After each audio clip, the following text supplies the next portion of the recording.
Você já parou para pensar na importância de ter uma boa pronúncia no processo de aquisição de uma outra língua? Deixa eu te dar um exemplo.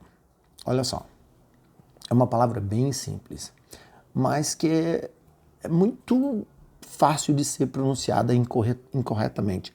Eu já cometi esse erro, tá? É a palavra focus, que quer dizer foco. O que acontece? Porque eu conheço uma outra palavra como cute, cute, né? Que é uma palavra, quer dizer, engraçadinho. Eu posso ser induzido a pensar que, porque essa palavra também tem essa sílaba, né? Com as letras C-U, que eu devo pronunciar dessa mesma forma. Então eu vou falar focus. O que vai acontecer? Quando eu pronuncio essa palavra dessa forma, o meu interlocutor, a pessoa com quem está conversando comigo, não vai entender o que eu estou falando.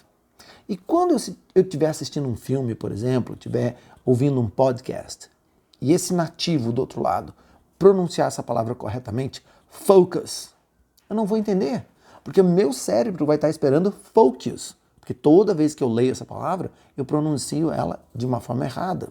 Então é como se eu viciasse o meu cérebro naquele som errado.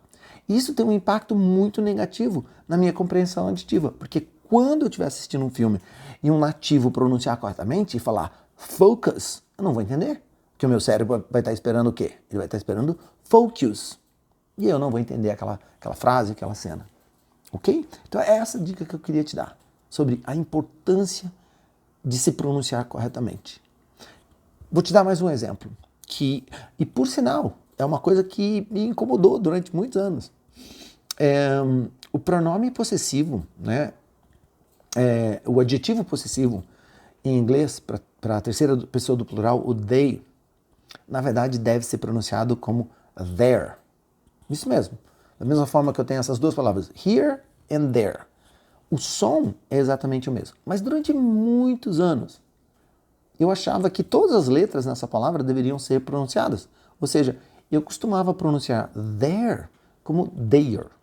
Bom, o que eu descobri mais tarde? Que na verdade esse som não existe. Então muitas vezes, conversando com pessoas em inglês, eu notei que elas tinham dificuldade de entender o que eu estava querendo dizer. Quando eu falava assim, their names are blá blá blá. Porque eu não falava their names, eu falava their names. E as pessoas ficavam, mas que estranho. Então a dica que eu te dou é o seguinte.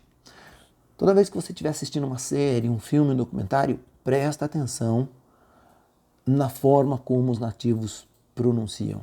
Porque eles estão, na sua grande maioria, apesar de existirem sotaques diferentes, eles vão estar pronunciando corretamente. Então eles são uma grande fonte de exemplos corretos para vocês. Então, entende isso. A pronúncia é muito importante. Porque se você acostumar o seu cérebro com uma pronúncia errada, o dia que você tiver que receber essa informação e ela chegar para você da forma correta, com a pronúncia correta, você não vai entender. Porque o seu cérebro vai estar esperando aquele erro que você já meio que calcificou no teu cérebro. Essa era a dica sobre pronúncia de hoje. Gostou da dica? Compartilha!